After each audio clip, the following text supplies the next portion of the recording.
jumpa di pose pojok katekese. Kita akan membahas bersama pengetahuan seputar kekatolikan, segala hal tentang katekese, dan segala hal deh pokoknya yang pengen kita tahu tentang gereja Katolik.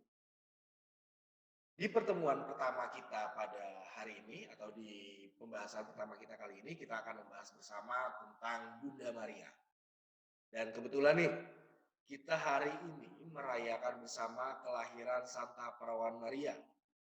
Oleh karena itu, kita akan membahas bersama tentang kelahiran Santa Perawan Maria dan tentunya tentang teladan-teladan dari Bunda Maria, Bunda Kristus sendiri. Seperti apa? Saya akan tampilkan slide-nya yang sudah dibuat oleh teman-teman guru dari SMP Strada Yosudarso. Nah, hari ini jadi kita merayakan bersama pesta kelahiran Santa Perawan Maria. Kenapa kita merayakan ini? Ada apa sebabnya? Dan bagaimana sih sejarah kelahiran Santa Perawan Maria? Kita akan pelajari bersama di pembahasan pertama ini.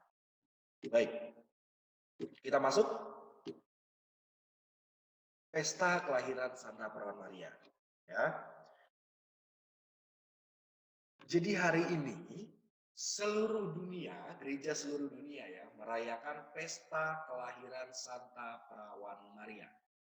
Dan pesta ini sesungguhnya menunjukkan betapa gereja mengasihi dan menghormati Bunda Maria sebagai wanita yang punya peranan besar di dalam karya keselamatan Allah. Dan sehubungan dengan pesta ini pula, mungkin terlintas di dalam benak kita nih, pertanyaan seperti ini nih. Kira-kira apa sih yang melatar belakangi adanya pesta ini? Nah, pasti bertanya-tanya dong, kenapa sih kita ada ini, pesta ini di gereja Katolik? Nah, kita jawab bersama, kita lihat bersama pembahasannya. Jadi, kehadiran Santa Perawan Maria dalam proyek keselamatan Allah sesungguhnya telah direncanakan oleh Allah sejak awal mula. Dan kelahirannya merupakan takdir dan rencana Allah sendiri. Bunda Maria adalah wanita pilihan Allah yang telah disucikan sejak awal. Bunda Maria itu dikandung dan di dalam kandungannya sendiri, ia itu dikandung tanpa noda dosa. Tidak seperti manusia-manusia lainnya.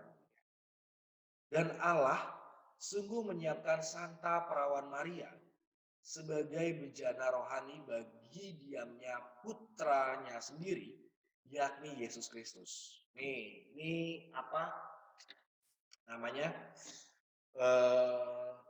Jalan ceritanya kenapa kita bersama-sama merayakan kelahiran Santa Perawan Maria. Jadi yang pertama itu bahwa sebenarnya Allah telah merencanakan bahwa akan ada seorang perempuan yang akan ia pilih sebagai wadah kandungannya putra Allah atau Yesus Kristus sendiri. Itu. Jadi dan Bunda Maria ini juga ia dilahirkan tanpa noda dosa, tidak seperti kita. Dan seperti kita manusia biasa yang memiliki noda dosa atau dosa awal, ya, dosa bawaan awal. Jadi sungguh suci nih dan memang sungguh disiapkan oleh Allah. Nah, kita lanjut teks berikutnya.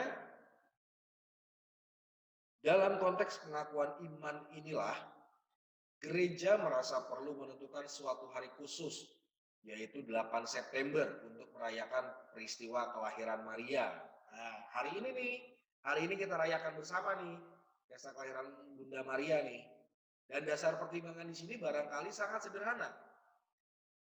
Ialah bahwa sebagai manusia, Maria tentu pernah lahir pada waktu dan tempat tertentu dari orang tua dan suku tertentu. Jadi pertimbangan adanya hari ini nih, itu sederhana, nggak usah susah-susah lah, nggak usah sulit-sulit ya. Pemikirannya yaitu bahwa Bunda Maria itu adalah manusia dan sebagai manusia tentunya Bunda Maria pernah lahir, ya. Tidak ada manusia yang tidak dilahirkan. Ya.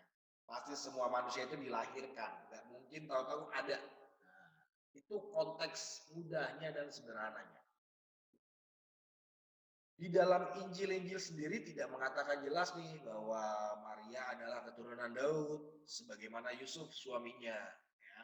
Dan kita memang tidak pernah membaca dalam teks kitab suci yang ada saat ini bahwa Bunda Maria adalah keturunan Daud. Lalu gimana dong? Masa cuma Yusuf doang yang keturunan Daud? Nah, lebih jelasnya seperti ini. Kelahiran Santa Perawan Maria tidak dikisahkan dalam kitab-kitab suci. Kita pegang dulu satu ini ya. Jadi memang kelahiran Santa Perawan Maria itu tidak pernah dikisahkan dalam kitab suci manapun yang ada saat ini. Tetapi, nah ada tapinya nih, tetapi di dalam tes apokrif ya atau apokrif ini Proto Evangelium Yakobus atau Injil Yakobus. Misalkan kalian bingung tentang apokrif atau apokrif itu seperti apa, nanti kita akan bahas di pembahasan-pembahasan berikutnya.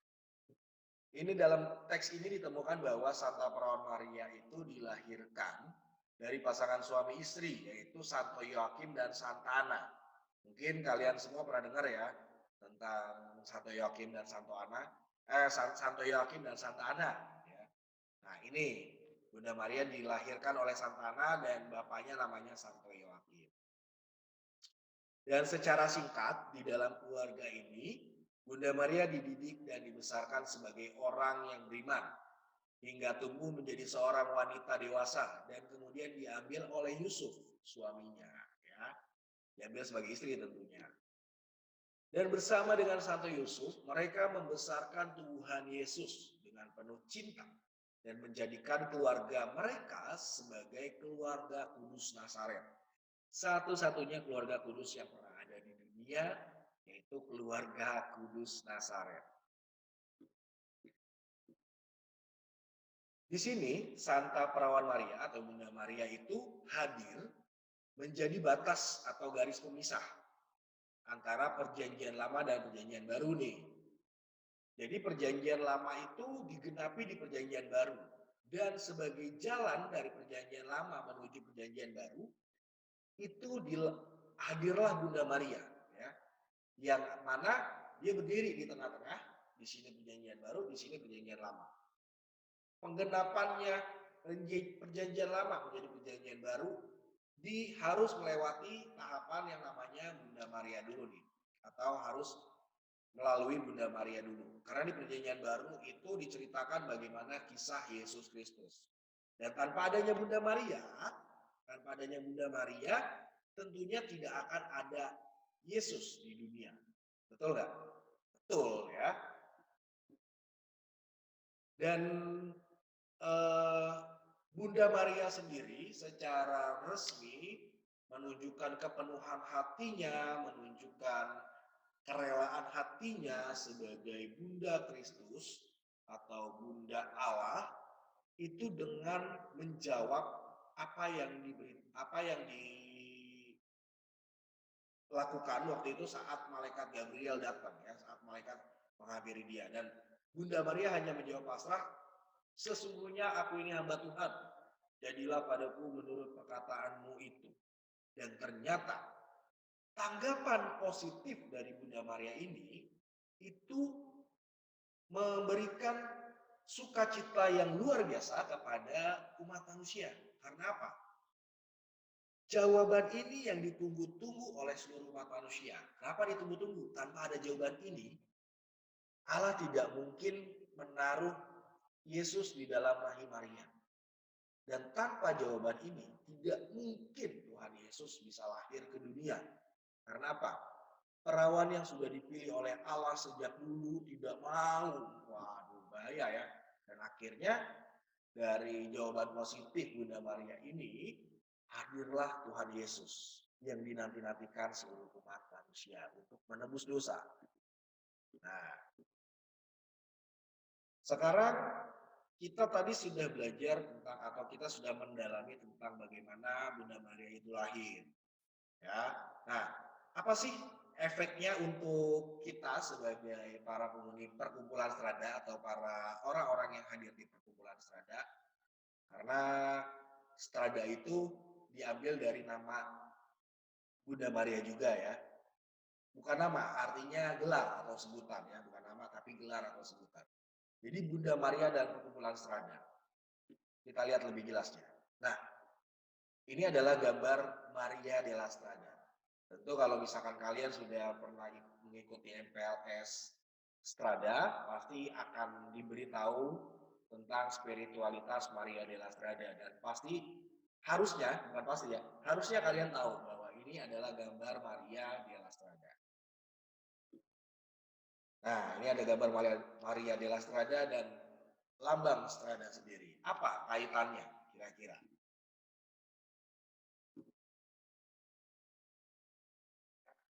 Ini Bunda Maria itu dijadikan pelindung perkumpulan Strada. Kenapa? Karena keteladanannya. Keteladanan dari Bunda Maria itu menjadi sumber inspirasi bagi kami, para pendidik, dan tentunya bagi kalian, para murid atau para siswa. Ya. Jadi diharapkan apa yang sudah dilakukan Bunda Maria semasa hidupnya itu kita teladani juga, kita jadikan spiritualitas sebagai orang-orang yang hadir di dalam perkumpulan Strada. Dan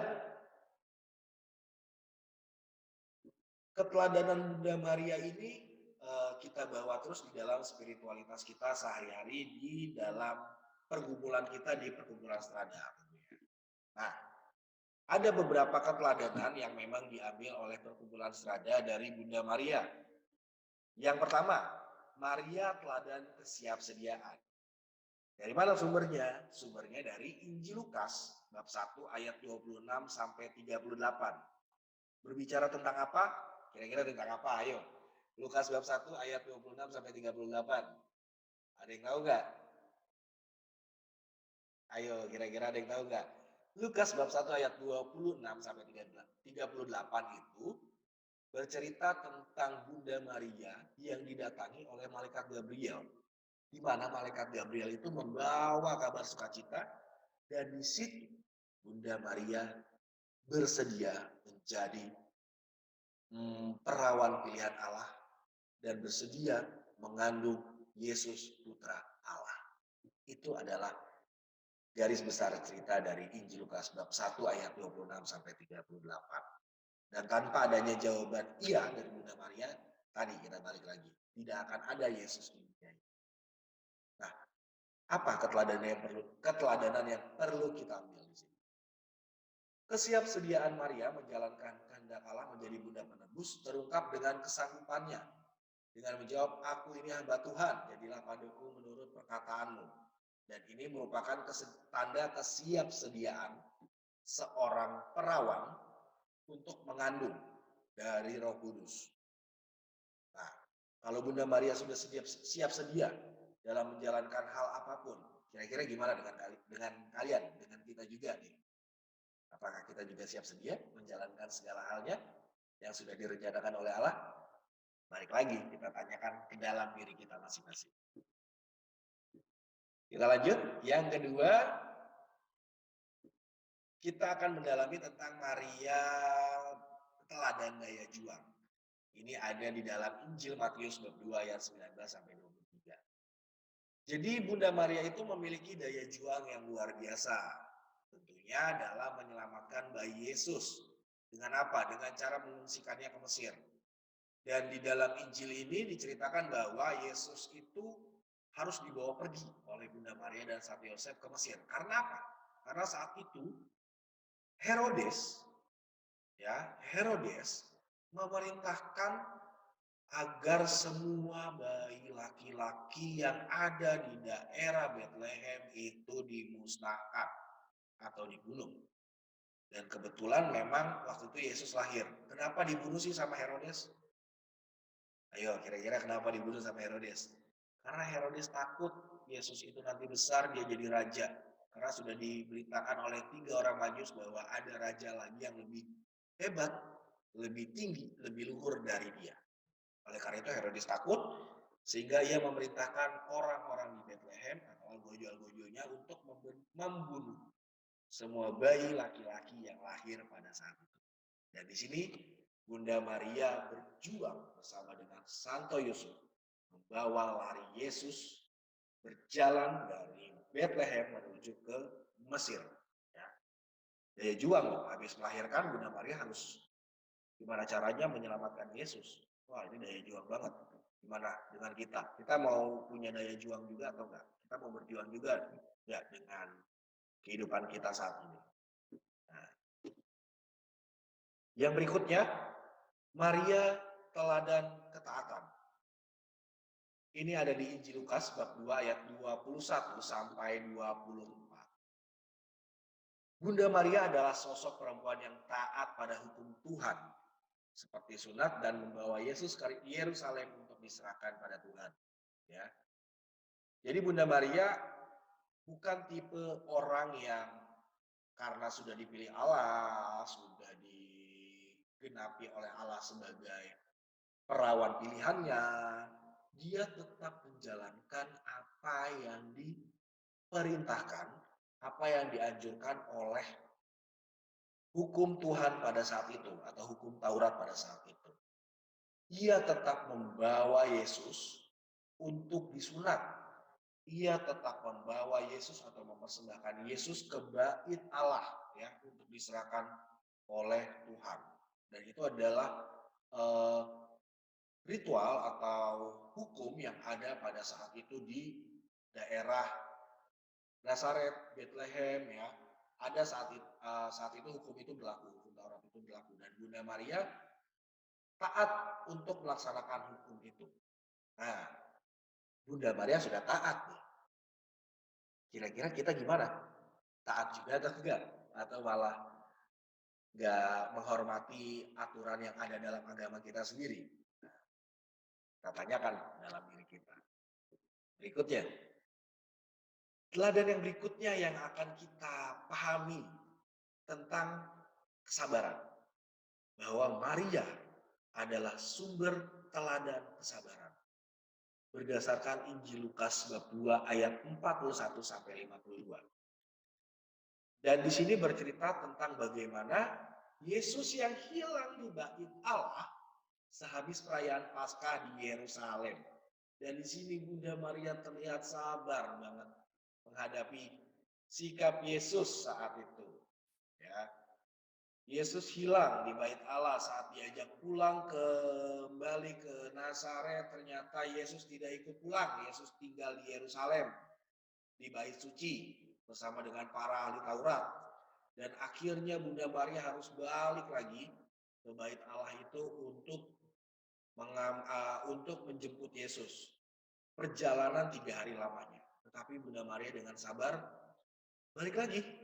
Jadi sudah lewat 3 hari, dia harus balik lagi 3 hari ke Yerusalem, ke bait Allah untuk menjemput Yesus ya. Luar biasa sabarnya nih. Ya, kalau mungkin kalau kita sekarang nggak bisa kayak gini ya.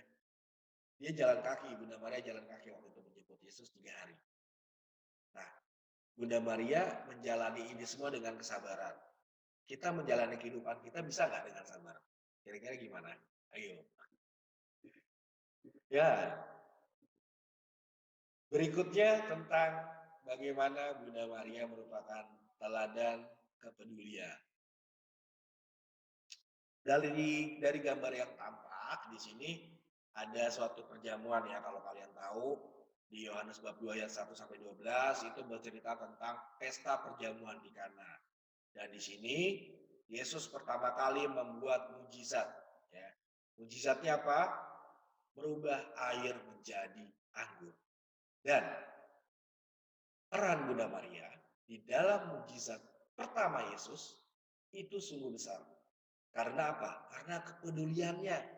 Yang terutama bukan apa-apa, karena kepedulian Bunda Maria terhadap sesama. Maria itu adalah seseorang yang peka dan peduli terhadap sesama. Tentunya dalam menghadapi masalah ya, yang menghadapi masalah ya. Hal ini ditunjukkan saat Maria meminta kepada putranya Yesus untuk membantu penyelenggaraan pesta di Kana yang kehabisan anggur. Wah, Padahal waktu itu Yesus sempat jelas-jelas menolak ya. Sempat Yesus menolak dan mengatakan bahwa ibu ini belum waktuku. Nah, tetapi karena kepedulian Bunda Maria terhadap tuan rumah yang mengadakan pesta saat itu, akhirnya Bunda Maria mendesak Yesus, meminta kepada Yesus, tolong dong dibantuin, gimana caranya. Ya. Dan akhirnya apa yang terjadi? Akhirnya Yesus melakukan mukjizat pertama kali, yaitu merubah air menjadi anggur. Dan anggurnya itu katanya anggur yang paling enak dari semua anggur yang telah disajikan. Wah, tanpa adanya kepedulian dari Bunda Maria, tidak akan ada terjadi mukjizat dan tidak akan adanya kesuksesan di pesta perjamuan Kana ini.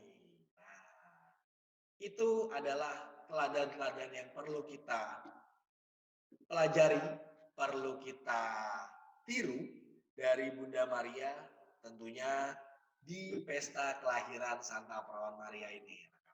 Ya. Kira-kira sampai di sini dulu, ya, pertemuan kita, pembahasan kita tentang pesta kelahiran Santa Perawan Maria. Kita akan ketemu lagi di pembahasan-pembahasan berikutnya, di pelajaran-pelajaran berikutnya, di pertemuan-pertemuan berikutnya, tentunya tetap di Pojok Katekese. Terima kasih semua, dan semoga kita semua selalu bisa meneladani apa yang Tuhan Yesus ajarkan dan Bunda Maria ajarkan tentunya. Terima kasih. Salam AMDG.